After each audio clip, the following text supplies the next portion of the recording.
بسم اللہ الرحمن الرحیم۔ السلام علیکم ورحمۃ اللہ وبرکاتہ۔ ناظرین، قوم لوط جنہوں نے دنیا میں سب سے پہلے ہم جنس پرستی کی ابتدا کی، قوم لوط کی طرف شیطان نے کس عورت کو بھیجا تھا؟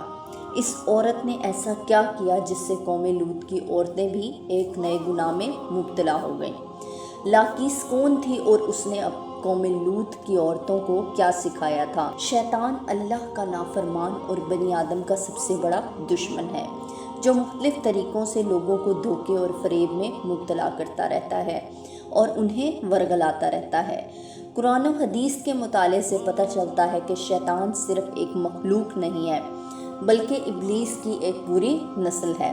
اور اس کی بے شمار اولادیں ہیں۔ قرآن مجید میں شیطانی ذریت کا ذکر ملتا ہے، جو شیطان کے چیلے اور اس کے کاموں میں اس کے مددگار اور معاون میں بیان کیا جاتا ہے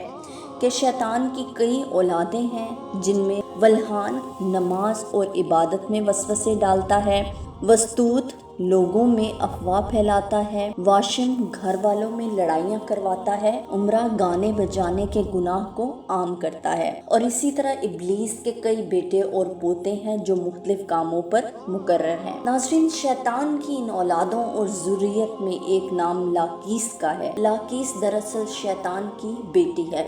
جسے ابلیس نے ایک خاص ڈیوٹی پر مقرر کرتے ہوئے قوم لوط کی طرف بھیجا تھا۔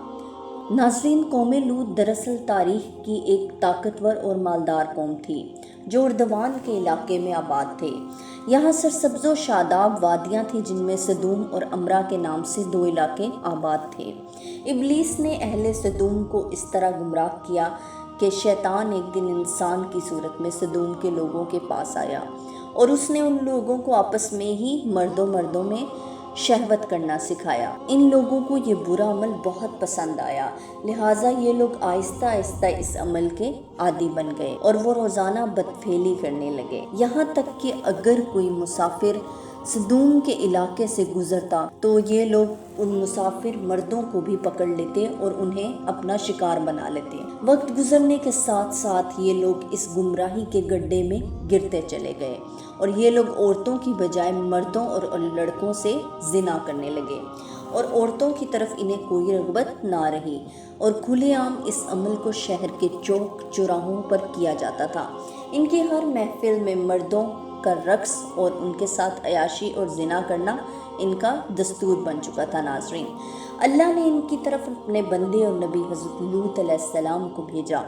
جنہوں نے اہل سدوم کو اس گندے عمل سے توبہ کرنے کو کہا اور فرمایا، کیا تم لوگ وہ بے حیائی کرتے ہو جو تم سے پہلے اس زمین پر کسی نے نہیں کیا ہے؟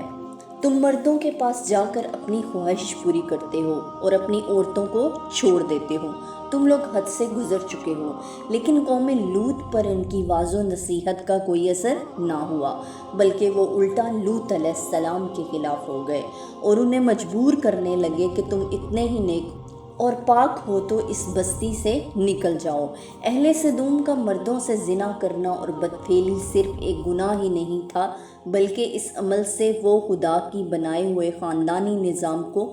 تباہ و برباد کر رہے تھے اور ایسے سنگین جرم کی ابتدا کر چکے تھے جس سے افزائش نسل کا پورا قدرتی نظام برباد ہو رہا تھا۔ بہرحال، جب قوم لوط کے مردوں نے اپنی عورتوں سے رغبت کرنا اور ان سے اپنی خواہش پوری کرنا چھوڑ دیا، تو ابلیس کے لیے یہ ایک سنہرا موقع تھا کہ وہ اس قوم میں ایک اور نئے گناہ کی ابتدا کرے۔ لہٰذا ابلیس نے اپنی بیٹی، جس کا نام لاقیس تھا، اسے اہل سدوم کی طرف بھیجا۔ لاقیس جنات اور شیاطین میں سب سے زیادہ حسین و جمیل اور خوبصورت تھی۔ ابلیس نے اسے حکم دیا کہ وہ ایک خوبصورت عورت کی شکل اختیار کرے اور قوم لوط کی ان عورتوں کے پاس جائے اور انہیں ہم جنس پرستی کا طریقہ سکھائے جنہیں ان کے مردوں نے چھوڑ دیا ہے۔ لہٰذا لاقیس ایک خوبصورت عورت کی صورت میں ان عورتوں کے پاس آئی اور ان کے پاس آ کر کہنے لگی، میں تباہ و برباد ہو گئی ہوں کہ میرا شوہر مجھے چھوڑ کر ایک نوجوان مرد کے ساتھ بدپھیلی کرتا ہے، لہٰذا اب میری جوانی اور میرا حسن سب کچھ تباہ و برباد ہو گیا اور سب یوں ہی رائے گا چلا جائے گا۔ یہ سن کر قوم لوط کی دیگر عورتیں بھی واویلا کرنے لگیں اور اپنے شوہروں کو برا بھلا کہنے لگیں۔ پھر لاقیس نے ان عورتوں سے کہا ہم بھی ان مردوں سے بے نیاز ہو جائیں گے اور ان کی طرف رغبت نہ کریں گے جس طرح سے وہ ہم سے بے نیاز ہو چکے ہیں۔ ہم سب کو ان مردوں کی کوئی ضرورت نہیں، ہم اپنی خواہشات کو آپس میں ہی پورا کر سکتے ہیں۔ اس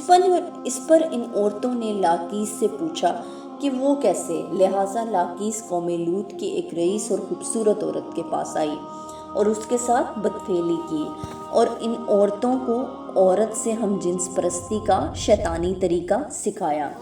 اس رئیس عورت کو یہ عمل بہت پسند آیا، لہٰذا وہ عورت سدوم اور عمورہ کے دوسری عورتوں کے پاس گئی اور ان سب کو بھی اس طرح کرنے کو کہا، اور عورتوں کے درمیان ہم جنس پرستی کے اس طریقے کا آغاز تب ہوا جب ان مردوں نے دیکھا کہ عورتوں کے ساتھ اپنی شہوت کو پورا کر رہی ہیں، تو ان مردوں نے اپنی عورتوں کے اس بدفعلی سے منع نہیں کیا۔ وہ خود بھی ہم جنس پرستی کے گناہ میں ملوث رہے اور اپنی عورتوں کو بھی اس گناہ میں شریک کرتے رہے۔ آخرکار جب قوم لوط کی سرکشی اور گناہ حد سے تجاوز کر گئی تو اللہ نے ان پر پتھروں اور آگ کے انگاروں کا عذاب بھیجا، جس سے قوم لوط تباہ و برباد ہو گئی۔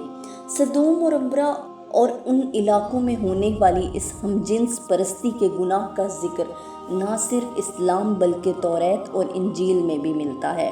جس میں ان علاقوں یعنی سوڈوم اینڈ گمورہ کو سن سٹی کہا جاتا ہے۔ اس کے علاوہ صحیفوں اور قدیم یونان کی تاریخی ریکارڈز میں بھی سدوم کے گناہ گار شہر کا ذکر ملتا ہے، جس کے مطابق سدوم اور عمورہ تاریخ انسانیت کے وہ پہلے علاقے تھے جہاں سے ہم جنس پرستی یعنی ہومو سیکشولیٹی کا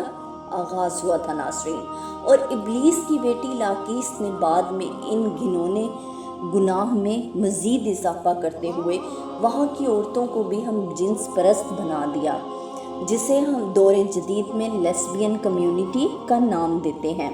سدوم اور عمورہ کے بعد ہم جنس پرستی کی یہ بیماری قدیم مصر، یونان، چین، افریقہ اور یورپ میں بھی پھیلتی چلی گئی۔ دور جدید میں یورپ اور امریکہ نے ہم جنس پرستی کی سب سے زیادہ حمایت کی، جو ترقی یافتہ معاشروں میں بھی بحث کا موضوع بنا اور اس گھنونے جرم کو حقوق انسانی میں شمار کرنے کے مطالبے کیے گئے۔ دراصل اللہ نے ہر جاندار کے نر و مادہ جوڑے پیدا فرمائے ہیں۔ یہ نر و مادہ جوڑے نسل کی بقا کے لیے ہیں، ان کا آپس میں جنسی ملاپ قدرت کے قانون کے عین مطابق ہے۔ انسانی قانون کسی حال میں بھی قانون الہی کا بدل نہیں ہو سکتا اور قوانین الہی کے فائدے اور برکات کو کسی انسانی قانون کے ذریعے حاصل بھی نہیں کیا جا سکتا۔ آج اس جرم کے حامی ہومو سیکشولیٹی اور لیسبین کمیونٹی کو سماج میں درجہ دینے پر خوشی منا رہے ہیں اور داد تحسین حاصل کر رہے ہیں، لیکن قرآن و حدیث ہمیں یہ سبق دیتی ہے کہ لوط علیہ السلام کی قوم بھی اسی طرح خوشی منا رہی تھی اور وہ بے حیائی کا مظاہرہ کر رہی تھی، لیکن جب اللہ کی پکڑ ہوئی تو وہ قوم نیست و نابود کر دی گئی۔